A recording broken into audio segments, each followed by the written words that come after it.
নমস্কার বন্ধুরা, বাংলায় কি কাণ্ড চলছে এবার একের পর এক এফআইআর এনকাউন্টার সব মিলিয়ে বাংলার পরিস্থিতি নাজেহাল। দেখছেন উজ্জ্বলের সাথে বেঙ্গল জব স্টাডি সংবাদ চ্যানেল। আজকের বিশেষ বিশেষ খবর, শুরুতে হেডলাইন, তারপরে বিস্তারিত 20টি সংবাদ বাছাই করা তরতাজা এক ঝটকাই পাওয়াই মাত্র সকালের খবর। বাংলার পরিস্থিতি যেন এক অন্য মাত্রায়। এনকাউন্টার নিয়ে কেউ প্রশ্ন করছে, কেউ বা সাপোর্ট করছে। এবার সরকারকে সব মিলিয়ে বাংলার পরিস্থিতি এক অন্য মাত্রায়। আর এর মাঝে খবর, অভিষেককে আবারও হাজিরার নির্দেশ। ডিজে মামলায় কণ্ঠস্বরের নমুনা নিতে নির্দেশ দিয়েছিল আদালত, কিন্তু নির্ধারিত সময়ে হাজিরা দিতে এলেন না অভিষেক বন্দ্যোপাধ্যায়। একদিন নয়, পরপর দুদিন হাজিরা দিলেন না ডায়মন্ড হারবারের সাংসদ। অভিষেকের বিরুদ্ধে কঠোর ব্যবস্থা নেওয়ার আবেদন জানায় সিআইডি। আর এমনই সময় বিরাট বড় খবর, পুলিশের এনকাউন্টারে খতম বারুইপুরের মূল অভিযুক্ত প্রভাস। নাবালিকাকে ধর্ষণ খুনের ঘটনায় অন্যতম মূল অভিযুক্ত প্রভাস মণ্ডলের মৃত্যু হয়েছে পুলিশের গুলিতে। প্রাপ্ত সূত্রে খবর, মঙ্গলবার রাত 1:15 নাগাদ ঘটনার পুনর্নির্মাণের জন্য প্রভাসকে ঘটনাস্থলে নিয়ে যাওয়া হলে তিনি পুলিশের থেকে বন্দুক ছিনিয়ে পালানোর চেষ্টা করেন এবং 1 রাউন্ড গুলিও চালায়। তখন পুলিশের পাল্টা গুলিতে প্রভাসের গুরুতর আহত হন বলে খবর। হাসপাতালে নিয়ে যাওয়া হলে চিকিৎসকরা তাকে মৃত বলে ঘোষণা করেন। আর এমন সময় প্রভাসের মাকে সাহসী বললেন অভয়ের মা। বারুইপুর পুলিশের এনকাউন্টারে নিহত নাবালিকা ধর্ষণ খুনের ঘটনায়, যেখানে বারুইপুরে পুলিশের এনকাউন্টারে নিহত নাবালিকাকে ধর্ষণ খুনের ঘটনায় ধৃত প্রভাস মণ্ডলের মা ছেলের মুখ দেখতে চান না। যা শুনে অভয়ের মা রত্না দেবনাথ বললেন, এই মার বুকে পাথর রেখে কথাগুলো বলেছে, তারও কষ্ট হচ্ছে, কিন্তু অপরাধের বিরুদ্ধে তিনিও আমাদের মতোই প্রতিবাদ করছেন। নিজের সন্তানকে তিনি পুলিশের হাতে তুলে দিয়েছেন। তিনি গতকালও বলেছিলেন, আমার ছেলে যদি অপরাধ করে থাকে তাহলে ওকে সাজা দেওয়া হোক। আর এমনই সময় গুলি ছুড়লে তো আর পুলিশ জয়নগরের মোয়া ছুড়বে না। বারুইপুরে নাবালিকার গণধর্ষণ করে খুনের ঘটনায় অন্যতম অভিযুক্ত প্রভাস মণ্ডলের এনকাউন্টার ঘিরে তোলপাড় গোটা রাজ্য। পুলিশ সূত্রে দাবি, তাদের একজনের বন্দুক ছিনিয়ে নিয়ে গুলি ছুড়েছে বলে অভিযুক্ত। তাই এনকাউন্টার এই ঘটনায় পুলিশের পাশে দাঁড়িয়েছে কেন্দ্রীয় মন্ত্রী সুকান্ত মজুমদার। বুধবার তারাপীঠে পুজো দেওয়ার পরে সংবাদ মাধ্যমের মুখোমুখি হয়ে তিনি বলেন, গুলি ছুড়লে তো আর পুলিশ জয়নগরের মোয়া ছুড়বে না। তবে যে বাক্যে গোটা বাংলা তাকিয়ে রয়েছে, প্রভাসের মুখ দেখতে চান না মা সন্ধ্যা। বারুইপুর ধর্ষণকাণ্ডে ধৃত পুত্র প্রভাস মণ্ডলের মৃত্যু হয়েছে পুলিশের গুলিতে। বুধবার ভোরে খবর পেয়েছেন তিনি, পুলিশে জানিয়ে গিয়েছে। আর এমনটি জানান বারুইপুরের নাবালিকার ধর্ষণ এবং খুনের ঘটনায় অন্যতম অভিযুক্ত প্রভাস মণ্ডলের মা সন্ধ্যা মণ্ডল। তিনি বলেন, ও যা করেছে তার ফল পেয়েছে। পাশাপাশি তিনি এটাও জানান, পুত্রের মুখ দেখতে চান না, প্রভাসের মৃতদেহ পর্যন্ত নিতে চান না তার মা সন্ধ্যা। আবার চিন্তা বাড়ছে একাংশ সিভিকের। বাজেটে বেতন বাড়লেও কাজ হারানোর ভয়ে যেন দিন দিন গ্রাস করছে একাংশ সিভিক ভলান্টিয়ারদের। বুক যেন ধড়পড় করছে। ঝাড়াই বাছাই ইঙ্গিত আগেই দিয়েছিলেন সিএম শুভেন্দু অধিকারী। সম্প্রতি রাজ্যের মন্ত্রী অগ্নিমিত্রা পাল বলেন, এরা ঠিকমতো দপ্তরেও আসেন না, মাঝে মধ্যে এসে আড্ডা দিয়ে চলে যান। 7 দিন আগেই নাকি সই করে চলে যায়। টাকাগুলো আমাদের সাধারণ মানুষের। যারা শেষ কয়েক মাসে আসেননি তাদের ছাঁটাই করতে হবে। আর তারপরই চিন্তা বাড়ছে সকলের। আর এবার গর্জন বাংলার মুখ্যমন্ত্রী মমতা বন্দ্যোপাধ্যায়। উত্তরপ্রদেশের থেকেও বেশি বাড়াবাড়ি হচ্ছে বললেন মমতা। দুর্গাপুর, বর্ধমান, ভগবানপুর, পটাশপুর হয়েছে বেহালা, মালদহ নারী নির্যাতন হয়েছে, কোথায় হয়নি এমনটা অভিযোগ করলেন প্রাক্তন মুখ্যমন্ত্রী মমতা বন্দ্যোপাধ্যায়। তার দাবি, 2 মাসের মধ্যে 14 জনের বেশি মেয়ে মহিলার উপর ধর্ষণ নির্যাতন হয়েছে, অনেক খুন হয়েছে। আমার আবেদন, শান্তিপূর্ণভাবে সবটা বিচার করুন। উত্তরপ্রদেশের থেকেও বেশি বাড়াবাড়ি হয়ে যাচ্ছে। বিরাট বার্তা এবার মমতা বন্দ্যোপাধ্যায়ের। আর এমনই সময় মমতা বন্দ্যোপাধ্যায়ের আরও এক বার্তা, বেঈমানদের ক্ষমা নয়। মমতা বন্দ্যোপাধ্যায় নিজের তৈরি করা দল ভেঙে ছাড়খাড়। বুধবার বিক্ষুব্ধদের বার্তা দিলেন বাংলার মুখ্যমন্ত্রী মমতা বন্দ্যোপাধ্যায়। একটা লাইভ ভিডিও করেন মমতা। সেখানে তিনি বলেন, যারা বেঈমানি করেছেন তাদের অত্যাচার আরও বাড়ছে।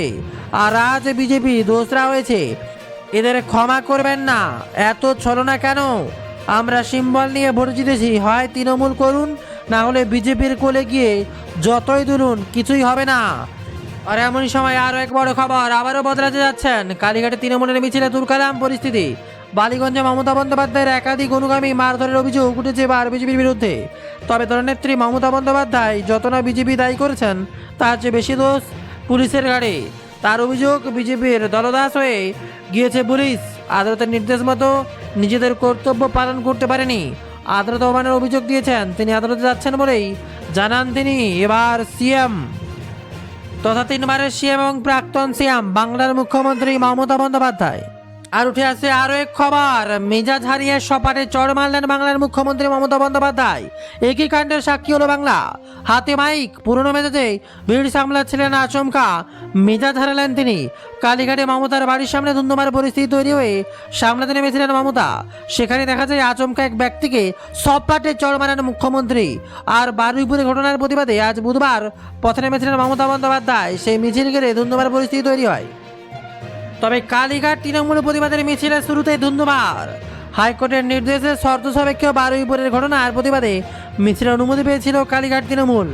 আর মিছিল বালিগঞ্জের ফাঁড়ি থেকে শুরু করে হাজরা মোড়ে গিয়ে শেষ হওয়ার কথা, কিন্তু মিছিল শুরুর আগেই রুটে বিজেপি কর্মীদের বাধা দানের অভিযোগ। আর তাতেই গোটা রুটে মাইকে জয় শ্রীরাম স্লোগান দেওয়ার অভিযোগ। একই সঙ্গে মিছিলের পাশে বিজেপি কর্মীদের জমায়েত থেকে লাগাতার ভেসে ওঠে চোর চোর স্লোগান। ধুন্ধুমার পরিস্থিতি তৈরি হয়। আর এমনই সময় আচমকা লোকভবনের সিএম শুভেন্দু অধিকারী। বারুইপুর কাণ্ডের অন্যতম অভিযুক্ত প্রভাস মণ্ডলের এনকাউন্টার নিয়ে উত্তপ্ত যখন পশ্চিমবঙ্গ, সে আবহে আজ বুধবার আচমকায় লোকভবনে গিয়ে রাজ্যপাল আর.এন. রবির সঙ্গে দেখা করলেন সিএম শুভেন্দু অধিকারী। প্রায় 1 ঘন্টা তাদের মধ্যে আলোচনা হয়। কী নিয়ে বৈঠক তা জানা যায় না।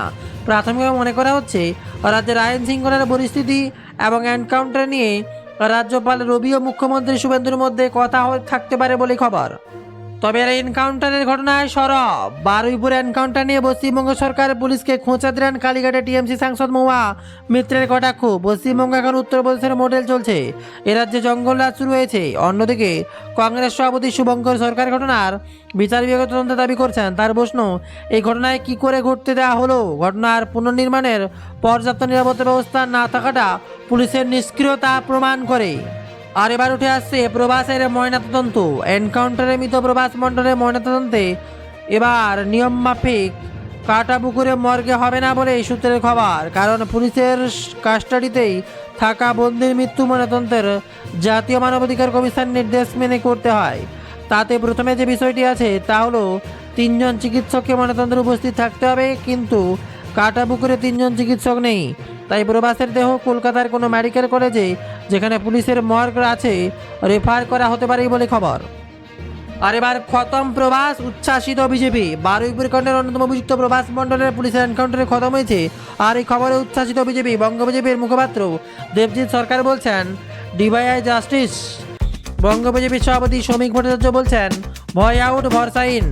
কোনো অপরাধীকে ছাড়বে না সিএম শুভেন্দু অধিকারী সরকার।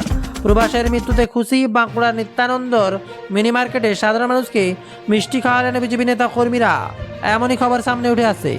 আর এদিকে খবর, মুখ্যমন্ত্রীতেই আস্থার নির্যাতিতার বাবার। পুলিশের এনকাউন্টার ভিডিওতে অকুস্তর খতম হয়েছে বারুইপুর কাণ্ডের অন্যতম অভিযুক্ত প্রভাস মণ্ডল। তা নিয়ে নির্যাতনের বাবা বললেন, পুলিশের উপর আস্থা রয়েছে, সরকারের উপর ভরসা আছে। মুখ্যমন্ত্রী গতকাল যে কথা দিয়েছিলেন সে কথা কাজ চালিয়ে যাচ্ছেন। পুলিশের উপর ভরসা এবং মুখ্যমন্ত্রীর উপর ভরসায় অত্যন্ত খুশি। খবর উঠে আসছে, মুখ্যমন্ত্রী খুব ভরসা রয়েছে, বাকি 3 জনেরও কঠোর শাস্তি চাই। দাদা বলেছেন তুমি শুধু আমার কাজ দেখে যাও। আর তার ছত্রে ছত্রে প্রমাণ করছেন নির্যাতিতার বাবার মুখেই। উঠছে আবহাওয়ার বিরাট বড় খবর। উত্তরবঙ্গে ভারী বৃষ্টি, দক্ষিণে নয়। ভারতে অতি ভারী বৃষ্টির পূর্বাভাস রয়েছে। বিরাট খবর উঠে আসছে, 30 থেকে 40 কিলোমিটার বেগে ঝড়ো হাওয়া বইতে পারে, জানিয়েছে আবহাওয়া দপ্তর। বুধবারের পর এবার বৃহস্পতিবারও রাজ্য জুড়ে দুর্যোগের আশঙ্কা। দক্ষিণবঙ্গে তেমন ঝড় বৃষ্টির সম্ভাবনা নেই, তবে 2-24 পরগনায় এবার বৃষ্টিপাত হতে পারে।